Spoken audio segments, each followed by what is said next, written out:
நாம் இன்றைக்கி 5ஆம் வகுப்பு தமிழில் 3ஆம் பருவத்தில் இருக்கக்கூடிய 3வது பாடம் தலைமை பண்பு அப்படின்னு இருக்கக்கூடிய பயிற்சி நூல் இருக்கக்கூடிய விடைகளை இங்கே நாங்கள் பார்ப்போம். 3 தலைமை பண்பு. 3.1 முதல் எழுத்தை மாற்றுவேன், விடையை எழுதுவேன். முதல் எழுத்தை மாற்றி இங்கே கொடுத்துருப்பாங்க. ஃபஸ்ட்டு ஒரு சொல் கொடுத்துருக்காங்க. இப்போ இங்கே ஒரு வாக்கியம் கொடுத்துருக்காங்க. அந்த வாக்கியத்தை படித்து பார்த்து அதுக்குண்டான விடை என்னன்னு கண்டுபிடிக்கிறது எப்படி அப்படின்னா, இதில் முதல் எழுத்தை மாற்றினா அதுக்குண்டான விடை கிடைக்கும். அதனால் நம்ம எளிமையாக கண்டுபிடிக்க முடியும். ஊர் மக்களுக்கு செய்தி அறிவிக்கும் எது? முரசு. அப்போ அரசுங்களை ஆவ எடுத்துட்டா மூப்பட்டா முரசுங்கிறது நமக்கு கிடைக்குது. மக்கள் அதிகம் கூடினால் கூட்டம் நாம் சொல்லுவோம். ஆட்டத்தில் ஆவ எடுத்து கூப்பட்டா கூட்டம். விவசாயம் என்பது ஒரு தொழில். எழில் ஏவ எடுத்துட்டு தோப்பட்டா தொழில். அடிபட்டவருக்கு செய்ய வேண்டியது உதவி. பாவெடுத்துட்டு ஊப்பட்டா உதவி. துவர்ப்பு என்பது என்னது? அது ஒரு சுவை. அப்போ அவையில் ஆவெடுத்துட்டுனா சுவை, பாவெடுத்துட்டு எடுத்துட்டு ஆட்டம்ங்கிறத எடுத்துட்டு அரசுங்கிறத எடுத்துக்கிட்டோம். இது கரெக்டாக நமக்கு சரியான விடை கிடைக்கும். அடுத்து 3.2 படிப்பேன் கண்டுபிடிப்பேன். இப்போ தட்டு தவளை இரண்டிலும் உண்டு. அப்போ இரண்டிலும் பொதுவாக எந்த எழுத்து இருக்கோ அதை எடுத்து நம்ம எழுத போகிறோம். தட்டு தவளையில் தா, காலை மாலை லை, வறுமை நேர்மையில் மை, வரப்பு கலப்பையில் இப்பு, பள்ளி பட்டியில் பா, கண் மண் இன், புதன் புவி பூ. நிர்வாகம் செய்ய தேவை. இந்த எழுத்துக்கெல்லாம் நம்ம கூட்டினா தலைமை பண்பு. நிர்வாகம் செய்ய தேவை என்னது? தலைமை பண்பு.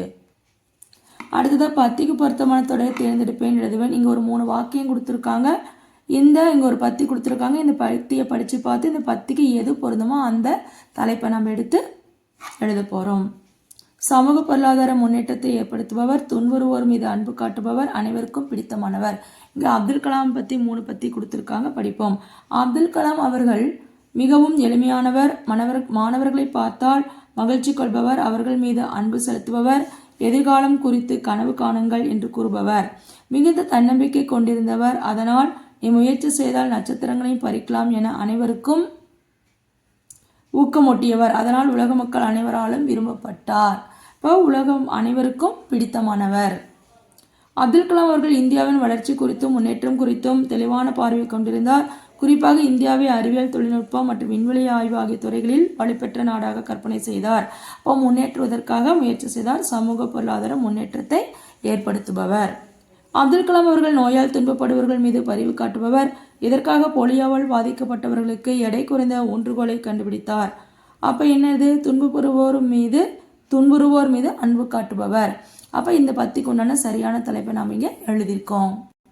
அடுத்து நான் தலைவரானால் சொல்வதை எழுதுவேன் அப்படிங்கிற ஒரு பகுதி கொடுத்துருக்காங்க. இதில் நீங்கள் தலைவர் ஆனால் என்னெல்லாம் செய்வீங்க பள்ளிக்கூடத்துக்கு அப்படிங்கிறது இங்கே சிம்பிளாக கொடுத்துருக்காங்க. நான் அதில் என்னங்கிறது நான் எழுதியிருக்கேன். உங்களுக்கு பிடித்தமானதை நீங்கள் எழுதிக்கலாம். காலை வழிபாட்டு கூட்டத்தில் நான் காலை வழிபாட்டு கூட்டத்தை நடத்துவேன். பள்ளி வளாகம் தூய்மையாக இருக்க அனைத்து செயல்களையும் செய்வேன். பள்ளியின் குடிநீர் குழாய் மற்றும் கழிப்பறை குழாயில் தண்ணீர் வீணாகினால் நான் என்ன செய்வேன்? நான் குடிநீர் வீணாகாமல் இருக்க குழாயை சரி செய்வேன். என் நண்பர்கள் உணவை கீழே கொட்டினால் நான் என்ன செய்வேன்? நான் நண்பர்களிடம் உணவின் மதிப்பை எடுத்து கூறுவேன். நான் எழுதியிருக்கேன். உங்களுக்கு வேறு ஏதாவது நம்ம எழுதலாம் அப்படின்னு நினச்சாலும் எழுதலாம். அடுத்தது வாங்க 3.5 புத்தகத்தை தேடி எழுதுவோம். இந்த தலைமை பண்பு பாடத்தை எடுத்துக்க போகிறோம். இதுக்கு உண்டான விடையை புத்தகத்தில் தான் நம்ம தேடி எடுக்க போகிறோம். எந்த ஊரில் நிர்வாகி தேர்வுக்கான போட்டி நடைபெற்றது என்பதை எழுதுக. நமக்கு தெரியும் எந்த ஊர்?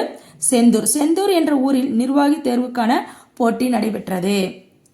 ஊர் தலைவர் பூவண்ணனை நிர்வாகியாக தேர்ந்தெடுக்க காரணம் என்ன? பாலன் பூவண்ணன் 2 பேரும் போட்டிட்டாங்க. ஆனால் பூவண்ணன் மட்டும்தான் நிர்வாகியாக தேர்ந்தெடுக்கிறாங்க. என்ன காரணம்? அவருக்கு என்ன இருந்தது? எதிர்கால சிந்தனை, சமூக பொருளாதார முன்னேற்றம், மக்களும் பரிவு காட்டும் தன்மை பண்புகள் பூவண்ணனும் இருந்தன. ஏன்னா அந்த மூதாட்டியை காப்பாற்றினது, அவங்களுக்கு கலை நுணுக்கங்கள் தொழிலை கற்றுக் கொடுத்தது, இதெல்லாமே அவன் பூவண்ணன் செய்த. அப்படி பாலன் தொழில் சார்ந்த பயிற்சிகளை யாருக்கு கொடுத்தார் என்பதை எழுதுக. இங்கே பாலன் கொடுத்தாரா? பாலன் தொழில் சார்ந்த பயிற்சிகளை யாருக்கும் கொடுக்கவில்லை. என பூவண்ணன் தான் கொடுத்தாரு. பூவண்ணன் சில குடும்பங்களுக்கு எவற்றை கற்றுக் கொடுக்க ஏற்பாடு செய்தார்? கல்வியுடன் மற்ற கலைகளையும் கற்றுக் கொடுக்க ஏற்பாடு செய்தார். அடுத்து இந்த விளையாடி வெளியேறுங்கிறதுல நம்ம கண்டுபிடிச்சி எடுத்து எழுதணும். எனக்கு பசிக்கிறது. பசியை நீக்கக்கூடிய பெயர்கள் அடங்கிய மேசையை தேர்ந்தெடுத்தால் உங்கள் பசியும் நீங்கும், கதவை திறக்க பொத்தானும் கிடைக்கும். எங்களுக்கும் தான் அப்படின்னு கொடுத்துருக்காங்க. இப்போ ஊன், உண்டி, அடிசில் இதில் எதெல்லாம் நம்ம கண்டுபிடிக்கணும்னு பார்த்து அவர்கள் எதை தேர்ந்தெடுப்பார்கள். மழை, காற்று, அரசனில் ஏதாவது நமக்கு சாப்பாடு இருக்கா? கிடையாது. பசிக்குது. உண்டி, பருப்பு, வானம் இதில் என்ன வரும்? பருப்பு. ஊன் ரெண்டுல 2 இருக்கு. அதை கண்டுபிடிச்சு நம்ம அதுக்குண்டானதை நம்ம பார்த்தோம் அப்படின்னா அங்கே இருக்கக்கூடிய கதவு திறக்கும் அப்படின்னு சொல்லியிருக்காங்க. வாங்க அடுத்தது 3.6 படங்களுக்கு ஏற்ற இணைச்சொற்களை எடுத்து எழுதுவேன். இங்கே கொடுத்துட்டாங்க சொற்கள். ஓங்கி உயர்ந்த, கல்லும் முள்ளும், ஏற்ற இறக்கம், நீரும் நெருப்பும். இங்கே படங்கள் கொடுத்துருக்காங்க. அந்த படத்துக்கு பொருத்தமானது எடுத்து எழுதணும். இங்கே பாருங்கள் மரம் எப்படி இருக்கும்? ஓங்கி உயர்ந்த. இங்கே நெருப்பு நமக்கு தெரியுது, நீரும் நெருப்பும். அடுத்தது இங்கே ஏற்றம் இறக்கம். இங்கே என்ன கொடுத்துருக்காங்க? கல்லும் முள்ளும். அப்போ அதுக்கு உண்டானது நம்ம இங்கே எடுத்து எழுதுகிறோம். அடுத்த படங்களையும் சொற்களையும் கொண்டு தொடர்களை எழுதுவேன். இங்கே சொற்கள் கொடுத்துருக்காங்க. ஏறி இறங்கி, இங்கும் அங்கும், அடுக்கடுக்காக, வளைந்து நெளிந்து, வாடி வதங்கி. இங்கே படங்கள் கொடுத்துட்டாங்க, நாம் எழுதணும். இப்போ புத்தகங்கள் அடுக்கடுக்காக உள்ளன அப்படின்னு அவங்க கொடுத்துட்டாங்க. அடுத்தது வாங்க, இது என்னது? அணில். அப்போ அணில் மரத்தில் ஏறி இறங்கியது. ஆறு வளைந்து நெளிந்து ஓடும். குரங்குகள் அங்கும் இங்கும் சென்றன. செடி எப்படி இருக்கு? செடி வாடி வதங்கி உள்ளது. இங்கே இருக்கக்கூடிய படத்தை பார்த்து அதுக்கு பொருத்தமாக நம்ம எழுதணும். அடுத்தது வாங்க, உரையாடலை இணைச்சொற்களால் நிரப்புவேன். இங்கே பாருங்க, பச்சை பசேல் என்று, ஓங்கி உயர்ந்து, வளைந்து நெளிந்த, பறந்து விரிந்து, இதெல்லாம் இணைச்சொற்கள். இந்த படம் கொடுத்துருக்காங்க கீழே ஒவ்வொரு படமாக அதுக்கு பொருத்தமானதை நம்ம எடுத்து எழுதணும். கொடைக்கானல் மலை எவ்வளவு ஓங்கி உயர்ந்து இருக்கிறது பார்த்தாயா? ஆமாம், மலைகளில் படர்ந்துள்ள செடி கொடிகள் பறந்து விரிந்து உள்ளன. அங்கே பார், மலைகளுக்கு அருகில் பச்சை பசேல் என்று வயல்கள் உள்ளன. இந்த வயல்கள் எப்படி இருக்கு? பச்சை பசேல்னு இருக்கு. அடுத்த பிறகு நம் பேருந்து வளைந்து நெளிந்த சாலைகளில் அசைந்து கொண்டே செல்வது எனக்கு மிகவும் பிடித்துள்ளது. பாருங்க, வளைந்து நெளிந்து நம்ம பேருந்து போகும். அடுத்தது வாங்க, பத்தியை படிப்பேன், விடையளிப்பேன். இங்கே ஒரு பத்தி கொடுத்துருக்காங்க. இதை படித்து பார்த்து நம்ம விடையை சொல்லணும். இங்கே பத்தி கொடுத்துருக்காங்க பாருங்க. பச்சை பசேல் என்று வயல்வெளிகள் கொண்டது காட்டூர். அவ்வூரில் பாபுவும் கோபுவும் பக்கத்து வீட்டுக்காரர்கள். அவர்கள் இருவரும் எதிரும் புதிருமாக இருப்பார்கள். பாபு கோபுவிடம் ஏதாவது சொல்லி சண்டையிட்டு கொண்டே இருப்பான்.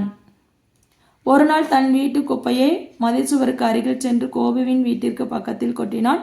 இதை பார்த்த கோபுவும் அதே மாதிரி செய்திருக்கலாம். ஆனால் அவன் அப்படி செய்யவில்லை. அதற்கு பதிலாக பாபுக்கு பிடித்த பொம்மை, செக்க சிவந்த பழங்கள் ஆகியவற்றுடன் ஒரு வெள்ளை வெள்ளையரென்ற பூக்கள் அடங்கிய பூங்கொத்தையும் சேர்த்து அவனது வீட்டு வாயிலில் வைத்துவிட்டு வந்துவிட்டான். பாபு வெளியே வந்தான். பொம்மையை பார்த்தவுடன் மகிழ்ந்தான். அருகில் இருந்த பூங்கொத்தை எடுத்தான். அதில் என்னிடம் அன்பு மட்டுமே உள்ளது, குப்பை இல்லை, இப்படிக்கு கோபு என்று எழுதியிருந்தது. பாபு தன் தவறை உணர்ந்தான். அப்போ பாபுவும் கோபுவும் 2 பேரும் நண்பர்கள். 2 பக்கத்து வீடு. அவங்க ஊர் காட்டூர், பச்சை பசேல் இருந்தது. பாபு எப்போ பாரு என்ன செய்வான்? பாபு கோபுக்கிட்ட ஏதாவது சொல்லி சண்டை போட்டுட்டே இருப்பான். ஒரு நாள் என்ன பண்ணிட்டான்? தன் வீட்டு குப்பையை கோபுடைய வீட்டு பக்கத்தில் கொட்டிட்டான். ஆனால் கோபு அதை பற்றி இது பண்ணாமல் அவன் வீட்டு வாசலுக்கு வந்து பூங்கொத்து இதெல்லாம் வச்சு, பழங்கள் அவனுக்கு பிடித்ததெல்லாம் வச்சு, என்கிட்ட அன்பு மட்டுமே இருக்குது அப்படின்னு சொல்கிறான். உடனே பாபு தன்னுடைய தவறை உணர்ந்துறான். ஓகேவா? அப்போ நம்ம என்ன செய்யணும்? இதுலேருந்து ஃப்ரெண்ட்ஸாக இருக்கணும், சண்டை போடக்கூடாதுன்னு தெரியுது. இதிலிருந்து நமக்கு வினாக்கள் கேட்டிருக்காங்க. வாங்க, எதிரும் புதிருமாக இருப்பவர்கள் யாரு? பாபு, கோபு. ஷேட் பண்ணுறோம். பாபுக்கு பிடித்தவை என்னது? வெள்ளைப்பூக்கள், பொம்மை. 10 இடம்பெற்ற இணைச்சொற்கள்னு கேட்டிருக்காங்க. இணைச்சொற்கள் அப்படிங்கிறது பச்சை பசேல் என்ற, செக்க சிவந்த, வெள்ளை வெளியர் என்ற. அடுத்தது, நீ கோபுவாக இருந்தால் என்ன செய்திருப்பாய்? இப்போ நான் கோபுவாக இருந்தால் என்ன செஞ்சிருப்பேன்? நான் சண்டை போடாமல் அமைதியாக இருப்பேன். உங்களுக்கு என்ன தோணுதோ நீங்கள் அதை எழுதலாம். இது ஒரு எடுத்துக்காட்டு தான். அடுத்த வாங்க, இதில் ரொம்ப முக்கியமான பகுதி படிப்பேன், மின்னுவேன். இங்கே இருக்கக்கூடியதை நம்ம படித்து பார்க்குறோம். கீழே இருக்கக்கூடிய வினாக்களுக்கு விடையை எழுதுகிறோம்.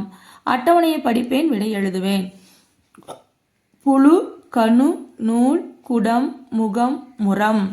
இங்கே பாருங்க, பெரிய சொல்லாக இருந்தால் அதை பிரித்து படிக்க சொல்லியிருக்காங்க.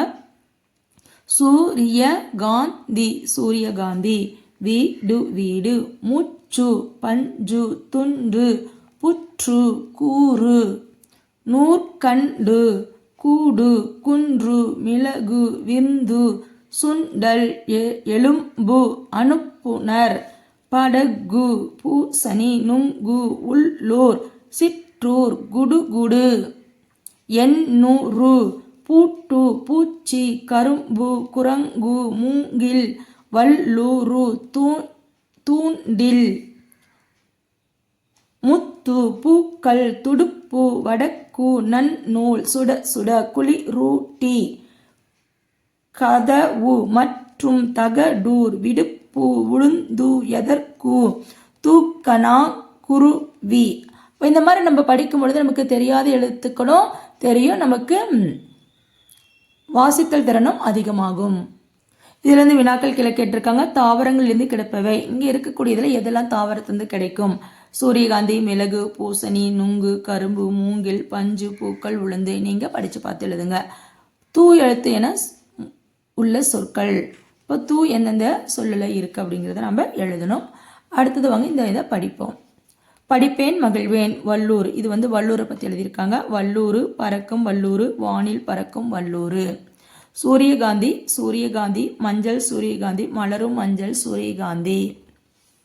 துடுப்பு துடுப்பு, படகு துடுப்பு, மிதக்கும் படகு துடுப்பு. ஒவ்வொரு சொல்லும் சேர்த்து சேர்த்து நமக்கு எழுதியிருக்காங்க. கண்டு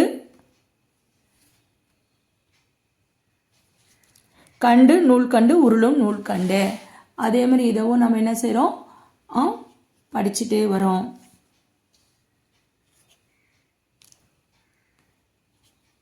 ஓகே ஸ்டூடெண்ட்ஸ், இங்கே ஐ செய்யலாமே பகுதியை நீங்கள் செய்யுங்க.